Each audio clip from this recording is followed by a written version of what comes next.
welcome back to the Can You Dig It podcast, where we dig down, dig deep, and dig into the process of self-discovery and personal growth. I'm here with Jessica Ribello from Unleashed Potential Life Coaching, and I'm Jordan Knock from the Center for Alignment, bringing 2+ decades of coaching and counseling experiences to you in this exploration of both the theory and especially the application of subjects in mental health, emotional awareness, and it's important enough to mention twice every intro, personal growth. Today's title, The Power of Pain. Why in God's name would we decide to talk about pain? I'm going to give this over to you because I don't like pain. So I want to hear what you have to say about I don't think anyone likes pain, it. and certainly nobody likes talking about it. And I think that's more of the reason why we have to talk about it, because I think it is something that every single one of us can relate to. I think it's something we've all experienced, and I think we want to hide from it. So I think everybody maybe could use a few tools and ideas and techniques that might be helpful in addressing the pain. Interesting. Yeah, let's be real. I said that for effect to start the session, but Mhm. there is a part of me that looks back on my life and is grateful for pain and does like it to some extent because I see where it has brought me at Mhm. times. I have used pain as a tool to empower myself. I have, Mhm. as we talk about, I've pulled the power from it, pulled the greatness out of it, as I like to say. Mhm. How do we get over pain? How do we heal from pain? A lot of times it's pulling the greatness out of it, pulling the lessons out of it, Mhm. Like, changing from it, do you mean finding a purpose in the pain? finding a purpose in it. Well said. Thank you. Well said. Too bad I'm not as eloquent as you. Otherwise, I would have said that. That was great. That was great. Finding the purpose in the pain. What, go with that. Keep going. What do you mean by that? I feel like, and I'm not going to say the cliche of like, oh my God, we all go through things for a reason, right? Like, I don't think that entirely, but I do think we need to find a purpose in some of the things we've gone through and some of the things we experience, just because I think that's how we understand it better, right? In order to get full understanding, it's like, okay, well, this could be something I take from that, or this could be something I learned from that, or this could be something I never want to do again. And that was the lesson from it, right? I think there's like a lesson behind a lot of our experiences. I won't say all, I'll say a lot of our experiences. Mm, right, right. And it's something that, on the surface, or especially when like it's fresh, it's brand new, the wound Hmm. is fresh, it's still bleeding, right? Hmm. Metaphorically, Hmm. that uh, it's so hard to see. It's so Yeah. hard to say. You're crying yourself to sleep every night, depending on the pain, right? And someone outside of you is saying like, "Oh, this is going to be the best thing that ever happened to you." Well, no, screw Hmm. you. Shut up. This Yeah. sucks. Last thing I want to I'm hear. hanging up Yeah. on you. F you. Goodbye. Yeah. You know, like it's not what you want to hear in that moment. No. In the Let me same ask you, you respect. said, Oh, go ahead. no, sorry, go ahead. I'm cutting you off. I'm being rude. I don't know. I lost it. Keep going.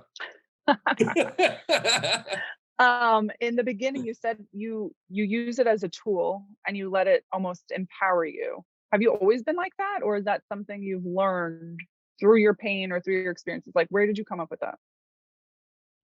Interestingly, I came up with it through failure. I came up with it by experiencing pain and letting it dictate the course of a lot of my life. And then going through pain after realizing what it had done to me, Hmm. and being a victim of it for so long, Hmm. I decided, oh, this time I'm going through it. No, I'm going to respond differently this time. I'm going to pull Hmm. greatness out of this. I'm going to change because of this because I don't want to Interesting. feel this again. Yeah. And for me, the first thing I had, the hardest. I had a great childhood. My life was really like, beautiful upper middle class in South Florida. Great life. Didn't want for anything. Vacations, good family, good friends. I was good at sports. I was good at school. I was successful in anything I committed to. I was like a nervous kid. I had my own insecurities, like every other teenager, et cetera. But life was good. And Yeah. then when I was 16, just a horrible accident happened and I accidentally killed my childhood dog. Oh, And, so I'm not sorry. going to go too deep into the story because everyone listening and me will all start crying. But No.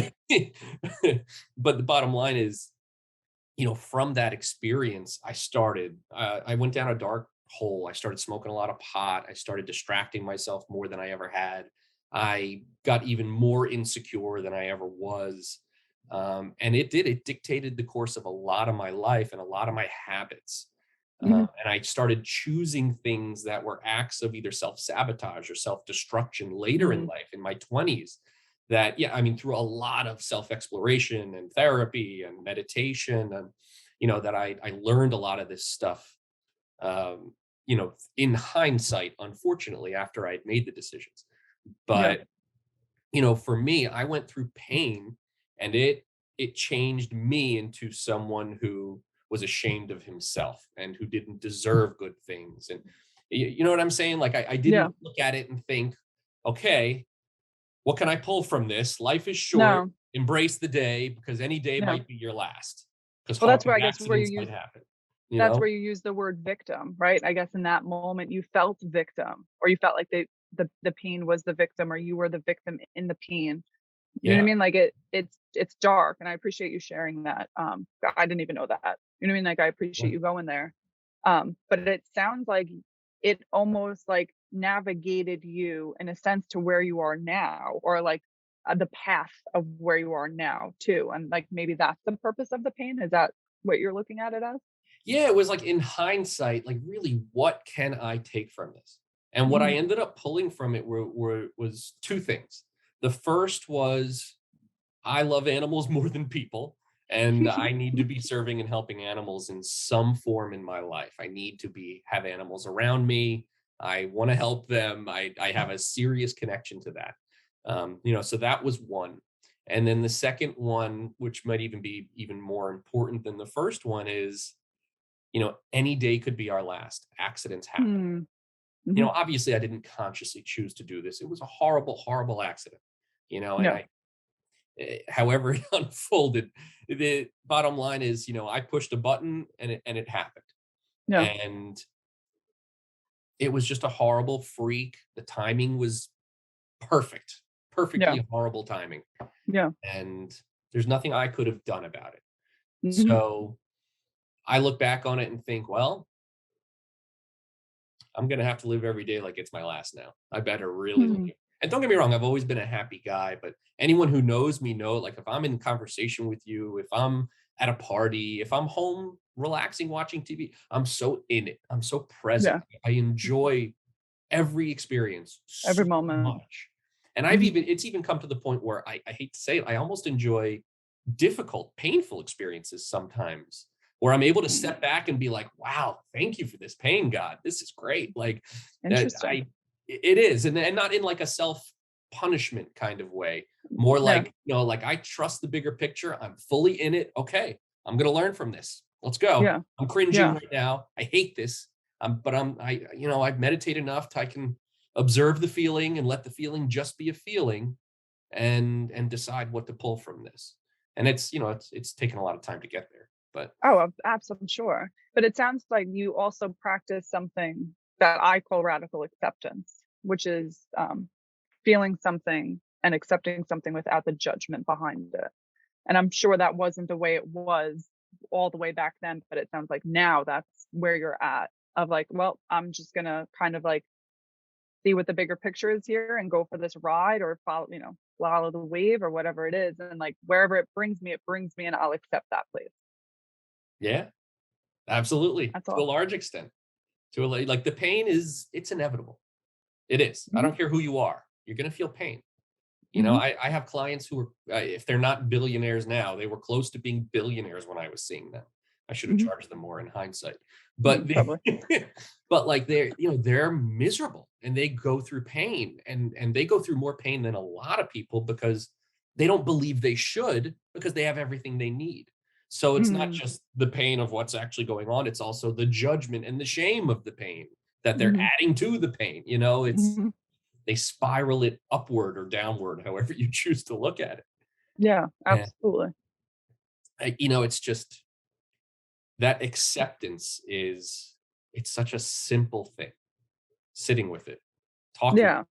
Like, what is your relationship with pain? I actually talk to it. I have a relationship with pain. I Hmm. externalize it and have a conversation with it as if it's an old friend. Interesting. Interesting. But it sounds like you almost taking away the scariness of it or not growing it, right? You know how sometimes we could just like grow something to be bigger than maybe it needs to be. It sounds like for you, just like accepting, okay, this old friend is here and I'm going to make a relationship with it to the best of my abilities because I need to and I want to, right? Like it's not like it's this huge, massive thing that it's like we want to avoid it or we want to shy away from it because it's too big that we can't handle it or we can't um, accept it or we can't go near it or talk about it or whatever it is. And that's yeah, what because something you touched upon there in the end, it's I think so many people believe that they can't handle it Hmm. or they can't get through Hmm. it. Or you have this thought in your head, I don't want to feel this. I don't want to go through this. I don't want to cry. I don't want to feel this feeling. I don't want to cry. As Hmm. opposed to, well, you're going to do it anyways. Well, Yeah, might as well embrace it. Here it goes. correct. And I think pain also it shows us what we're capable of, right? Pain Mm, pushes us to our limits, and it says like, my gosh, I can't believe I went through that, or I can't believe I handled that, or I can't believe I made it to the other side of that. And mm, with that, we also in turn start to trust ourselves, right? We trust our internal abilities and what we're capable of. And maybe we trust our external ones, which is our support systems more and who was there for us with the pain or who didn't judge our pain, right? Like there's a lot of trust, I think, that coincides with pain when you start to do some of the work, right? When you start to just address it like what you're saying and accept it and just be, you learn a lot. hmm. There's a lot to be learned in it, for sure. We have this podcast that's focused on personal growth. Hmm. I mean, let's be real. Does anyone ever choose to change or grow without pain? It's very rare. No, People do. I don't know if you can. Can you? I mean, don't you kind of need, and I don't even know if I know the answer myself. I'm just putting it out there. Like, don't you need some level of pain and discomfort in order to say, like, I don't want to be in this or I don't want to be this way or whatever the change aspect is that you then want to change? Like, I feel like there has to be a motivator to change, I guess is my Right, question. right, for sure. And I think I think depending on how you're raised, depending on what your beliefs are, depending on what was Mm, modeled for you by your parents, right? I mean, some of us are lucky enough to have a parent who, their life is change and they mhm. embrace growth and change. It's part of the process. They're always pushing themselves outside their comfort zone. They're helping their children learn how to do the same thing. And they're taught at a young age and it's modeled for them and it's in their DNA at this point, right? DNA holds memory that Yeah. I feel like that's the second time in this podcast I've said that. But the not this one, another podcast. But I feel like there is a level of acceptance of the discomfort that disallows it Mm, from being a painful experience because you're taught that discomfort is natural and healthy and necessary. mm, So yes, it's uncomfortable. It might be gritty. You might not want to do it. It may hurt, but you're not like the difference between suffering and pain. You're not suffering. mhm. It's just pain. If that makes sense. It's That does. mentally, you're not judging it, you're not condemning it, you're not making it worse than it needs to be. It's just uncomfortable or a little painful, as Mhm. opposed to, oh, I'm suffering so much. Yeah. Makes Yeah. sense? And it does. Let me ask you, do you feel like there's different types of acceptance or different stages of acceptance or different realms of acceptance? Or is it this kind of one general philosophy? I'm thinking of a session I had, and I can't even remember how long ago it was or who it was with, but I know the conversation happened. And we were talking about the acceptance of pain. And the Mm, client said, and pardon my French, but I'm going to just quote the session. yeah. The client, in a nutshell, I'm saying something like, well, there is a level of acceptance that needs to come if we're to transcend this pain completely. And it doesn't sound like you're accepting it. It sounds like you're resisting it. It was something like that. And the client's response was, oh, I'm accepting it. I just fucking hate it. You Ah. know, I'm accepting Mhm. the fact that I'm in pain and I fucking hate the pain. I'm Mhm. tired of fucking suffering. And they went off with the Mhm. F, and again, pardon the F bombs, but it's just I remember that. And so when you say, are there different like levels of acceptance? Acknowledging that the pain is there is, awareness is step one. Mhm. Mhm. Awareness is step one, you know? Okay. Which I I think was with it's similar to a lot of other things that we talk about, right? Like just the awareness of things is usually like the first step in most things in order to then work through it in some capacity. Sure. And then there's, I would say anger comes pretty quickly for a lot of people. Mm. Mhm. You can also replace that with the word resistance, anger, Mhm. resistance, Mhm. one of the two, like aggressively defending yourself from the reality of the pain. Yeah. And anger is a shoving away, right? I'm angrily pushing it away from me, Mhm. I don't I and don't then, but there's also avoidance, which is a much less caustic mhm. resistance, you And I know? feel like with avoidance, shame comes in. And I don't know why I'm pairing those together, but I typically Hmm. do. And I'm saying it out loud. I don't know why I do it, but I do it. Um, Hmm. I think shame is so big, and it is so big. It's massive. And so is anger, but I feel like shame kind of it's a different ingredient. It just feels a little bit different. Hmm. That and especially with my trauma people, it's addressing shame or just picking up the mirror and looking at shame. It's this massive thing that once they get there, I think then maybe some of this acceptance could come in, right? Like I think sometimes addressing some of the emotions first might have to just allow you then to be able to accept or able to sit in it or able to be present in the pain. Mhm. Yeah, it's interesting. You bring up shame as a very deeply connected component to Mhm. the stages of acceptance here. Mhm. And it's almost like shame is the natural byproduct of the resistance stage. Like we're ashamed of I ourselves like for that. Mhm. resisting something that we know. I feel like all of us know deep down that for something to be healed, for us to transcend something, move past something, we must look at it. We must accept it. Mhm. Right? I've said this so many times before. I may have even said it in a previous episode. Like, I can't let go of this book if I'm not first holding the book. Right? I Mhm. can't let go of my pain if I don't hold my pain, if I don't own it. Mhm. If I'm constantly avoiding it, not looking at it, rejecting it, I can never truly let it go. Mhm. If I resist it, I'll never be able to. So there's like an inherent shame in knowing that I'm not being strong. I'm not doing what I'm Mm. supposed to be doing, Mm. or I'm not being the strongest version of myself that I know I can be because I've cried before and I can do it again, Yeah. something like I that. I like that you phrased it as owning it because that's how I phrase it as well as owning it and claiming it, right? Like we got to claim it. Like it's ours. This is my pain Mhm. and I own that pain. I don't have to agree with it. I don't have to like it. I don't have to be happy about it. But I have to own it and claim it and say that it's mine, right? I can't displace it and put it on another person or another situation or whatever. It's my pain and then like you're saying, just sit in it and be. And I feel like the sitting and being process, it's a process. It's not just sitting in it for a moment or just sitting in it for a day. I think it's almost this ongoing practice that comes in of Mm.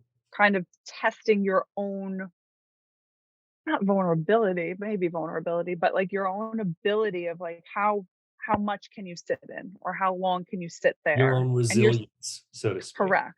Yeah. Exactly. And you're still okay afterwards. I think that's a really awesome feeling to have after. Mhm. Yeah, it reminds me of like, and this is a funny example. Like if I'm like when I was at a bar in my 20s and I saw a Mhm. pretty girl and I wanted to go ask her out. If I didn't ask her out, I wouldn't feel good about myself. But if I Mm. did, even if she said no, even if she had a boyfriend, even if she showed zero interest in me and threw a drink in my face, which never happened because I was always a nice person, but like it's whether I'm rejected or not, the feeling of facing it Mm. made me proud of myself as opposed to leaving feeling ashamed of myself for acting on Mm. fear and avoiding There it the is. the nerves. Mhm. Does that make sense? That like that It that does. analogy I just made there? Yeah, that was a good one, and I think a lot of people could probably relate to that, right? I think we do feel proud of ourselves when we do, and like again, it's that comfort zone. You're pushing yourself, and you did it. And even if you didn't get the result that you were looking for, you still did it. And it's like, yeah, good for me. I did well. Right. I did okay. Right. Right. Right. Um, Let me circle back for a second. Going back to pain and the power of pain. How long would you say pain holds its power, or when does the power decrease? It's a good question. It's a really good question. The quantity and quality of the experience is such a subjective thing. It is Hmm. so deeply personal that I'm afraid to answer the question in any way beyond that. It Okay. is so deeply personal. I can say for me, the first seriously painful experience I went through in my life, where I killed my childhood dog, Hmm. took me almost a decade to fully transcend and heal. And I don't even want to say transcend because there's such a part of me like it's not physical, but like if I took my shirt off, you'd see a giant scar across my chest, across my heart. That's Hmm. how painful that was for me because I had never experienced pain before that. Mm. So I had no resilience. I had no resolve. I had no sense of self. I had no, inner strength and knowing that I can get through this and be okay. I mostly avoided it and smoked a lot of pot in Yeah. college. I mean, that's pretty Yeah. much how I dealt with it. Okay. And then it presented itself enough over time that I was like, I gotta look at this. I gotta deal with this because I'm going through the same self-destructive patterns and I don't know why. Well, I Yeah. was destroying myself because I was ashamed of myself and felt I deserved to be punished, Hmm.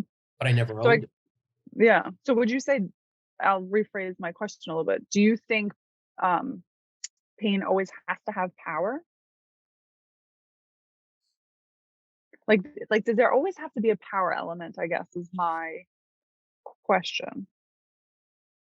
And it's interesting because I said before that I have a relationship with pain now. Mhm. That's the difference. Before it was like my enemy and I didn't want anything to do with it. Mm. Now that I have a relationship with it, any healthy relationship, the word power has no place. Mhm. Correct. But pain itself can be a powerful influence in our lives. It can be a powerful motivator. It can be a Mhm. powerful agent of change for good Oh if yeah. if we let it. Mhm. And that was one of the things, as we said, oh, I have goosebumps like saying this. Like one of the things that I pulled from that experience of myself was if I choose not to change, if I don't empower myself to look at this and change, what a waste of pain that is. Mm. What a waste of Interesting. an experience. Let Mhm. me not let this death be in vain. Let me not let this horrible, traumatic thing go in vain. I'm going to Mhm. pull greatness from this like it's the last thing I do. And again, it took me some time to get there, but now, I mean, I'm holding back tears of like Yeah. serious power as I say Mhm. it, not tears of sadness, tears Mhm. of passion and Yeah. inspiration and fight. If somebody walked in the room right now, I would tackle them. Like that's what I'm Mhm. feeling right now. Hopefully Yeah. nobody would, but that'd be pretty funny. So I think, that's a big part of it to go back to though, what does the healing experience look like? How do we pull the power from it? What does that Mhm. look like for everybody? Once you've done it once, it's like everything else in life. It's a little bit easier the next time. Mhm. Mhm. And then once you've done it twice, it's even easier the next time. And Mhm. And I think that. unfortunately, relative to some of my friends, I've been through more pain than a lot of people. Mhm. And that's why I think I'm more comfortable with pain as not, I don't want to say a close friend, but a friend that I can Yeah. spend time with and be okay with, even though it's going to be uncomfortable. Mhm. And I also think it's back to that trust that I was talking about, right? Like you're sharing, like the first experience you had, there wasn't resilience there, right? Like you didn't necessarily know how to handle it. So there was like an avoidance and a lot of smoke and pot, which worked, Mm. right? It served its purpose in that sense. It Sure. worked at the time. And then you worked through it through therapy and through meditation, everything else you mentioned. And it's like, okay, yeah, it took you the amount of time it took you, which is fine. We're not judging that. But at the end, it's like, okay, you probably trusted yourself a little bit more after that experience. right? Like Mm. trusted your own abilities. And then another experience in life came up, whatever it may be, and Mm. there was more pain there. And it's like, okay, that trust grew a little bit more through that as well because I handled it and I went through it and I addressed it and I sat there and right, like I did all the things. And Hmm. I guess um something, and I keep going back to my, when I think of pain, I do think a lot of my trauma people. Obviously, that's just where my brain goes. I think for a lot of people, it's they think that the pain's going to define them, right? And that the pain is now who they are, and that's a label, and that label will almost change either their lives or their worldview or whatever it might be. Hmm. But the pain is not detachable, I guess, right? It's one, and I think that might be where some people have a hard time with it. Right. Like I was always the person you see before me, but now I'm the Mhm. person you see with a giant scar across half my face. Exactly. And that's the level of trauma that a lot of people unfortunately go through. It's not just, oh, I have a tiny scar on my arm. That's, Mhm. no, we're talking, like, you can see it. Mhm. It's Mhm. it's it's there. Mhm. It changes you. It It's changes things you. that changes you. Yeah. Changes the way you see the world, and it changes the way the world sees you. Mhm. Good point. Yeah. Absolutely. And I think for that category of people or that group of people or whatever it is, I think for them, and I know we spoke about like the accepting part of it and the owning it and Mhm. claiming it and all of that. I think for that there has to be a notion of hope, right? Hmm. Like hope that it doesn't always have to be this way or that it won't always be this way, that we're capable of working through this and you're capable of experiencing more than this or greater than this, right? I think there's this overwhelming amount of hope that needs to just be there, and it doesn't have to be at the forefront. No, it could be all the way down there, but as long as it's there, I think that helps people do some of this work. Absolutely. And I think there's a lot of people that are lucky enough to have someone's presence in their lives that inspires them, that gives them hope, or Hmm. a safe space Hmm. to even go near hope. Hmm. Uh, and then, unfortunately, there are a lot of people that have never had that. No. They grew up on the streets of South Brooklyn, and every aspect of their lives was survival based, Hmm. and there is no quote unquote hope. There's no space for hope. I had to survive. I had to sell drugs. I had to protect myself. I had to defend Hmm. my family at times. I had to join a gang to get by. Hmm. I've worked with clients who've gone through all that. Hmm. How do you give hope to someone like that who's never had it? Hmm. And a lot of times it's just being present, being safe with them, and reminding them how strong they are and Hmm. what they've been through, and you can make it through this too. And Hmm. it's, there's always hope if you're willing to look for it. But it does Correct. And sometimes it needs to be culled. That's for sure. yeah. And I think sometimes too, I think that's why there's so much power, again with power, right? The power of our relationships to our clients. Because I think sometimes we become the hope in a really healthy way. Mm. And just from my experience and some people that I've worked with, and I've shared some things that I've experienced and I've shared some of my pain, I think some clients look up to that of like, oh my gosh, like you went through that and this is what you're doing now. Like that's possible, or you could do that. That like I like almost some people don't even look like the ability to heal and the ability to work through all this is even tangible, Hmm. right? It's like, okay, now that I'm meeting somebody who's actually done this, like, what does that say about me? It says that I could do this too. And I mean, and I think that's like we hold a really special place in a lot of people's worlds and through their trauma, not trauma, recovery of some sort. I think there's a power in us, which is a really, really beautiful thing to witness. Oh, totally. Totally. And I think you mentioned this either the last episode or the one before, where the ability to be raw with people, Hmm. to be open, to be transparent about your own experiences. I'm not going to lie. I mean, my pain has made me an infinitely better coach. Hmm. It made me a better counselor.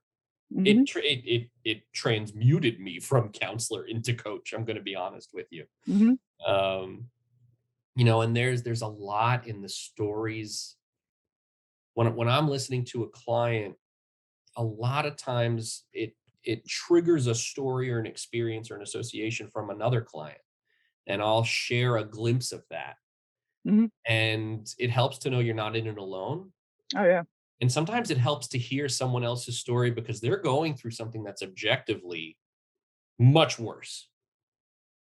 Objectively, and I mean that from like, you just lost everything, right? Mhm. Financially, your wife left you, you have no home, you have to restart, right? You thought Mhm. you could retire, now you have to work, something along those lines, maybe. Mhm. Um, and that person's in pain. They're in a lot Mhm. of pain. But then they meet somebody that, you know, something absolutely horrendous and horrible happened, like one of their children got cancer and passed away. Mhm. And relative to that, it's like, "Oh my god, I'd rather this any day." So Yeah. it's, pain is such a relative thing that Mhm. often I will bring myself to a place of relativity. I will sometimes remind myself when I'm in pain, like, so many people have it so much worse than me. All Mhm. right, I can bear this. If they can bear that, I can bear I this. Mhm. Something like Mhm. that. And it's not to take away from my pain, because again, everything's relative. Mhm. Everything's relative.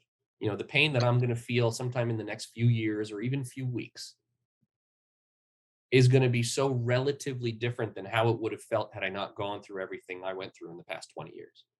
Absolutely. You know, Absolutely. And I think that goes back to finding the purpose in it and figuring out, something like a takeaway, something to take away from it, something to learn from it. And I think with every experience, we obviously want to learn from it. And I think you mentioned this earlier today of like, well, I didn't want this to go to waste, right? I wanted to transcend from here. I wanted to take something and go somewhere throughout this experience, or else what? I just went through it for nothing. And I think that's a really good and healthy philosophy to have of it, because I think it motivates you. There's a drive in that, right? There's a drive there of like, I need to do something with this, like now, right? There's an immediate action of I need to do something today. And yeah, the first step is I'm just going to accept it then. And that's fine. That's all I needed to do today. And that's fantastic. And then maybe tomorrow I'll accept it a little bit more.